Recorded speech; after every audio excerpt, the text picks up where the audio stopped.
Talk to me, guys. I'm joined today. Deputy Chief Trigg is here, as is Director of the Office of Oversight and Public Accountability, Brandon Davis, as well.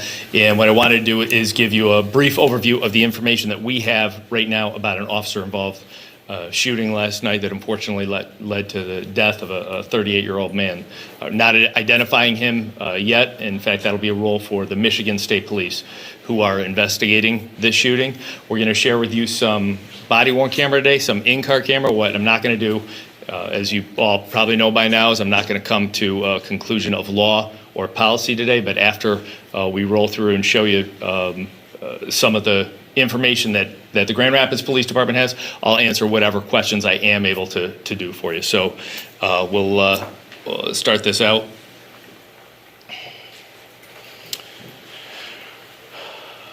Here. And again, the whole idea of this is to share with you guys the information that we have, because the Michigan State Police is the one doing the investigation in this officer-involved shooting. But because we have evidence in our possession, including body-worn camera and in-car camera, I'm able to share that with you, as well as the information that I gathered from the scene last night. As you probably know by now, some of this is body-worn camera, and those are cameras which are worn either on the officer's chest or slightly below the chest on some of our SRT officers. And so the cameras are not perfect, but they do capture a snapshot from that point of view, and they're important for this type of investigation. I did speak to all three officers today, and they are shaken up, but they're not physically injured. And Michigan State Police is conducting its own independent investigation, and that investigation will be reviewed by the Kent County Prosecutor's Office. I do want to warn you guys, if you could pause it for 1 second. So this videos, I think there's 3 altogether, not going to be that long. The whole thing probably runs about 6 minutes. You are going to see the incident where this individual is shot and killed. So as this says, graphic content, but we're not going to slow it down beforehand. So just in case you're streaming live or anything, just a heads up that will come very quickly. Thanks, Matt.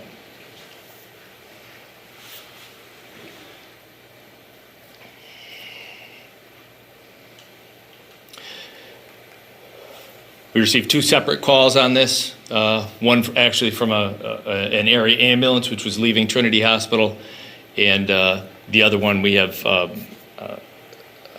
audio of right here for you to hear. Rapid 911, where is your emergency? Hello, Rapid 911, where is your emergency? I'm at the emergency bed, and I'm outside the right outside the north entrance of the... Right outside the north entrance of the bed, and we're sitting on this open.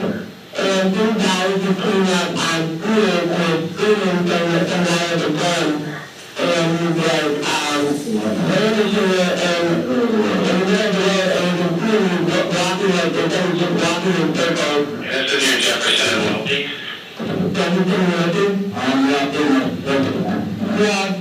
The north entrance to the roundabout is that is that? What was he wearing? I don't know. The guy that has the gun, I don't know. I didn't see him. He's all the way down to like by the second bus stop. There were 3 guys on a scooter, were standing out here smoking. They came up, they're yelling, and they said, some guy's got a gun, some guy's got a gun, just let you guys know. And he said that he got up to him and he thought that it was a cell phone in his hand, and he turned, and when he turned, he could see it was a gun.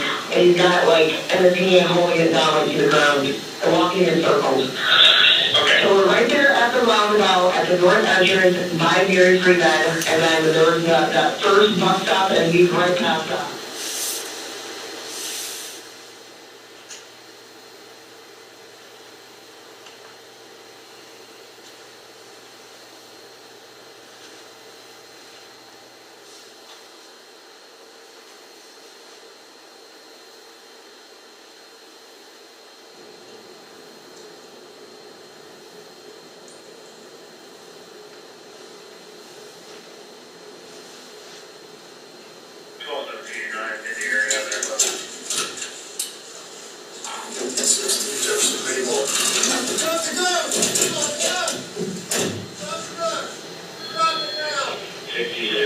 Jefferson, Maple.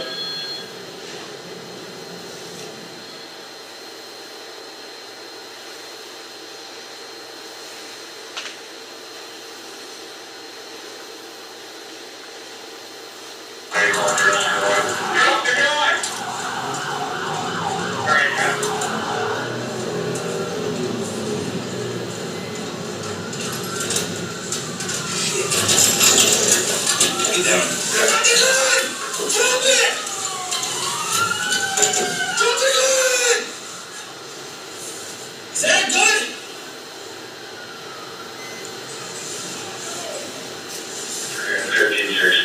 He's not being compliant, so I don't know. What's he gonna do for the vehicle? 1760.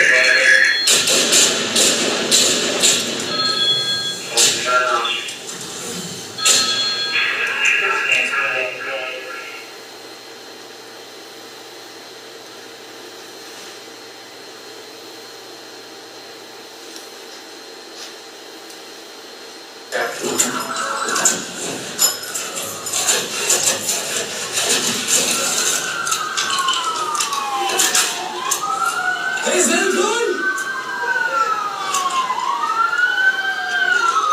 I can't tell.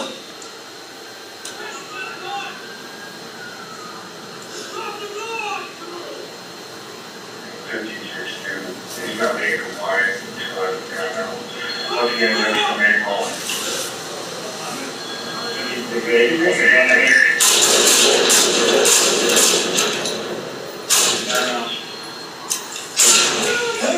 cease fire! Cease fire! Cease fire! Back up, get back!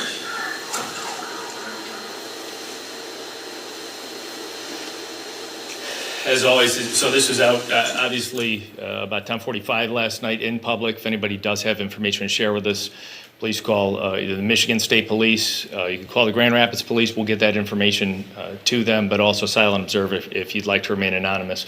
A couple things before I take questions. Number one is in regards to mental health issues. I know that our brothers and sisters in Detroit recently suffered a suicide by cop by one of their own members. It's a devastating thing for community. Every loss of life, every unnecessary loss of life especially, is tragic. But it's something that we're grieving, and it's difficult, obviously, not only for the loved ones of this individuals, but for the officers as well. In a canvass of the area, one of my officers actually encountered someone who said that this gentleman had conveyed to them that he was intending to partake in what's often called suicide by cop. So very difficult thing for everybody to process. Our condolences go out to his family. I think there's a lot of progress still to be made in the mental health treatment that we have in our community, in our city, and certainly in our country. Second thing that I want to bring up before I take any questions is that on social media we've seen some cell phone camera footage of what purports to be one of our canines. It's actually one of my favorite dogs that we have, Eli, who was stabbed 8 times and survived that incident and is back at work. Eli did assist with us on this, and what you'll see on the video that purports to be us sicking a canine on an individual who's clearly shot is not that case at all. Our canines are specially trained to rescue. Specifically, they're trained to rescue a police officer for a dangerous situation where that police officer may be incapacitated and in the line of fire, where they're trained to go grab clothes with their teeth and drag that police officer back. In this case, this individual collapsed with a clenched fist around the gun-shaped object that he had in his hand, which is what the officers could see. Because of that, they sent Eli in to grab him by the clothing. They dragged him away, at which time he released the grip, and officers were able to safely approach and render aid. So that's just correcting some misinformation that's going on Facebook. And with that, thank you guys all for coming in. I'm happy to answer any questions if you have any for me. Chief, you said gun-shaped object. Can you clarify, was it a gun? Or? I can't clarify for certain, but what I can say is it looked like a gun up until the point. Now, I did go to the scene last night, and I walked right up to it, and combined with the fact that I now believe And I'm not coming into conclusion, but I believe we have enough circumstantial evidence that this was a suicide by cop. I did fail to mention that we've interacted with this individual to provide him with services in a mental health capacity several times over the past month. What I saw, it did not appear to be a functioning firearm, so I think there's a very good chance that this individual intended, to his credit, did not intend to hurt anyone, did not intend to hurt a police officer, but this was his way of ending his own life.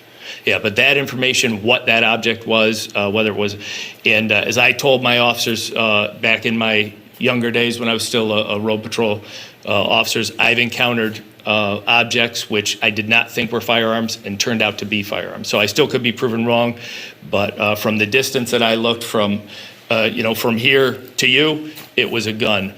From here to the floor where I was pretty close to it, it looked to be a gun-shaped object. But I don't know that if it was a functioning firearm, but I'm guessing it was not. Any connection to the hospital? Was he a patient, or was just that was?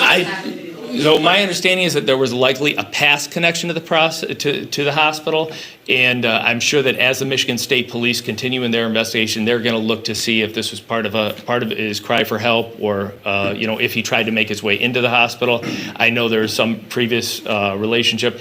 I'm not certain whether or not he was coming out of there at that time. I don't believe he was, but it's possible. He didn't have hospital scrubs on, hospital gown on or anything like that. So it's something that we'll look to piece together, but I think MSP will probably come up with an answer for that. And we heard a little bit about the calls and whatnot. Can you talk about kind of what led up to this? Yeah, the initial call, the first call that we had, was actually not a 911 call. It was a dispatch-to-dispatch call. So just in our hurry, and again, this isn't all the videos. You can see there were a lot more officers out there. This is just what we could put together quickly to let you guys know, let the public know and the community know what happened. What initially led up to this was an ambulance that was departing Trinity Hospital, called their dispatch. Their dispatch called our dispatch and said, hey, there's a man with a gun right outside the hospital, send the police. So that was the first call. While officers began to respond to that, then you hear the 911 call of individuals that had been flagged down by 3 young men on scooters, which had gone by and said, hey, you guys got to get out of here. There's a man with a gun waving it around just, at Jefferson and Maple. So that was the information the officers had at that time. I would ask too, there were 3 officers on the scene, correct? There were, by the time this gentleman is struck by gunfire, there were probably 10 officers total. About 3 officers discharged their weapons. Yeah, the video that I showed you of the officer, the last video is one of the officers that discharged their weapons. That is the most clear picture of the body-worn camera. If you can picture when an officer does have both hands in front of them, like they're going to discharge weapons, sometimes it obstructs the video. So that was the clearest version that I had to share with you. And what was the timeline from that first call through dispatch to when the shooting kind of happened? I want to say 3 to 5 minutes, but I'm not certain. But I'm fairly confident it's within 5 minutes. Yeah. In the video, I know we hear one officer say that he's pointing a gun at me. Yeah. Can you confirm, was he pointing the object at officers? Yeah, from the video, and you watch it again, and we'll provide this video to the media via Dropbox like we always do. You'll see the first officer that arrives, his in-car camera video, which is the first video that we shared. This gentleman actually has the gun-shaped object, and he is holding it up against his head like he's going to kill himself. At that point in time, when he makes note of the officers, he looks and he gets in a gunfight position, a traditional shooting stance, and it is pointed directly at one of the officers. And I believe at some point in time he then points at a second officer who you may hear on the radio say that he's pointing a gun at me. At which point in time that's when the shooting takes place. I know you kind of touched on it earlier, but how are your officers doing and what resources are available? I talked to them last night, and all 3 of them were quite shaken up. Even if, and I'm not coming to a conclusion, but if and thank God I've never had to be in a situation where I had to take someone's life in the line of duty. But if you're put in a situation, even if you're completely justified in any way, it's a devastating thing to be in a situation where you take another person's life. throw in the fact that there's a lot of stresses involved in our job as far as, how the investigation is go and how they're going to be treated in the media. Is their name going to be put out in the media? Are they going to get attacked on social media? Are their families going to be bothered? Shortly after the Patrick Lyoya incident, I had people show up at my house. I've had people threaten my family. I wasn't even the shooting officer. I just represent this police department. I had death threats in the mail. I had death threats here.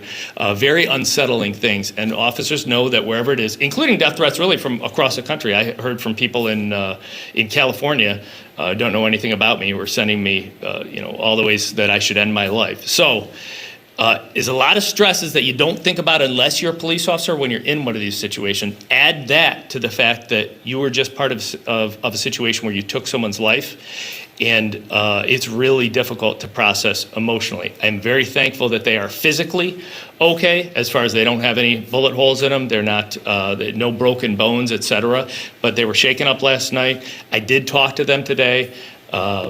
Just to check in with them, and they're doing about as good as you would think they'd be doing.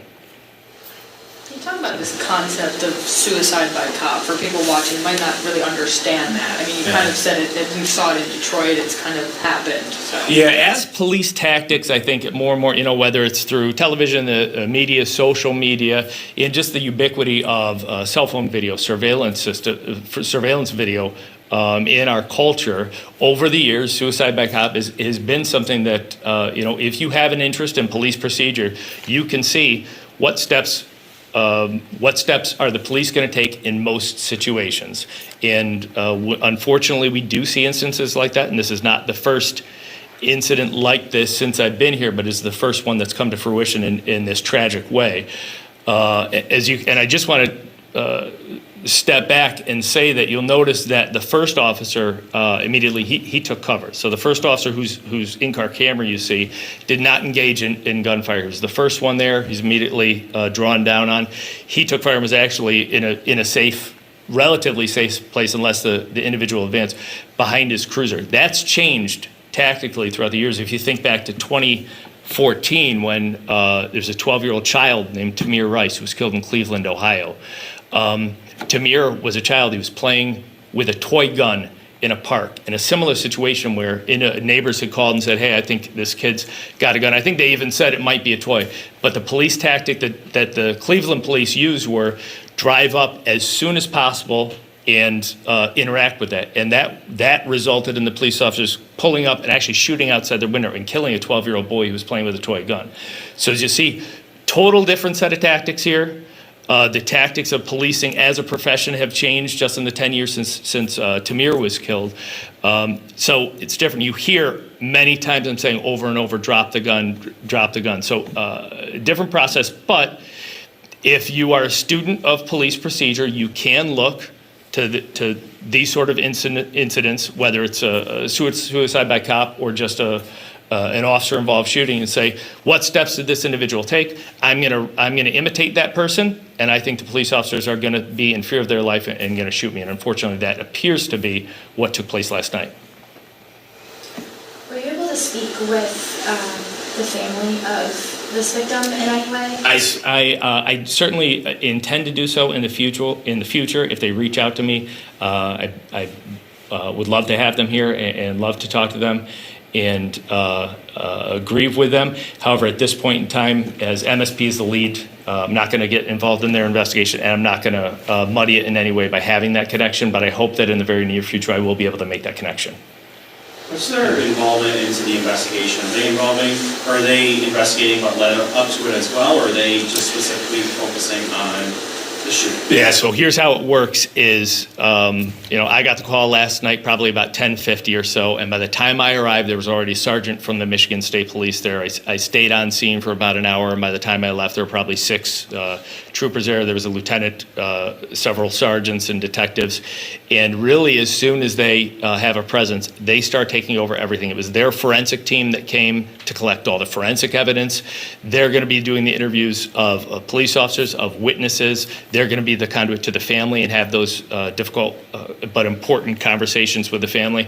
And they're tasked not only with the actual shooting incident, but everything that led up to it as well. So they already, before I left last night, they had all the dispatch audio. They had the 911 calls. They had the communications with the ambulance dispatcher, et cetera.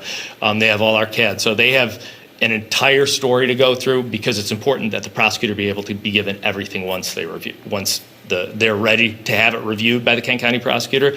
They're going to have just a full, and they do a great job. This is the 8th officer-involved shooting that I've been on. I know they don't want to be called. They don't want to be woken up in the middle of the night. They don't want to be put in a situation of critical importance with liability, et cetera.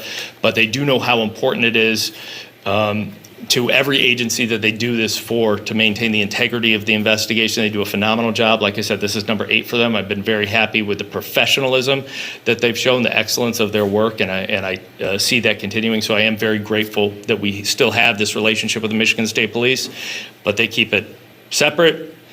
They maintain that integrity, and they take the whole thing. Yeah, now I will say the administrative investigation, even if they come back and say this is a legally justified case where there will be no criminal charges, the Office of Oversight and Public Accountability will do a complete review of the case. Our internal affairs will look at it. So even if there's something on the edges, something small, wrong equipment used or something, that there could be still administrative issues to deal with. And then as an agency, we see every incident, whether it's a positive incident, a negative incident. Every incident that we have here is an opportunity to get better. So we will be looking at it from a policy standpoint, from a training standpoint as well. Then are the officers, the 3 that were involved in the shooting, are they on administrative leave? Those 3 officers are on critical incident leave. We've got 2 things. Number 1, we want to make sure that they're ready and available to comply with all the requirements of the investigation. And then, of course, we want to make sure that they're cleared by the prosecutor, if assuming that's the case, before they go back to the streets. But then we also, it's critically important for us to make sure that they are emotionally, mentally ready to return to the streets, to make sure that they have the services. We are very fortunate here. We have our own in-house clinician with an office here. We have a therapy room in the police station, which is something very, very valuable that we take advantage of. And in a situation like this, we're certainly going to be taking advantage of it. All right, I appreciate you guys very much taking the time to come down and have this conversation with me, and we'll be happy to follow up, and the video will be available for the Dropbox very soon, from the Dropbox very soon. Thank you.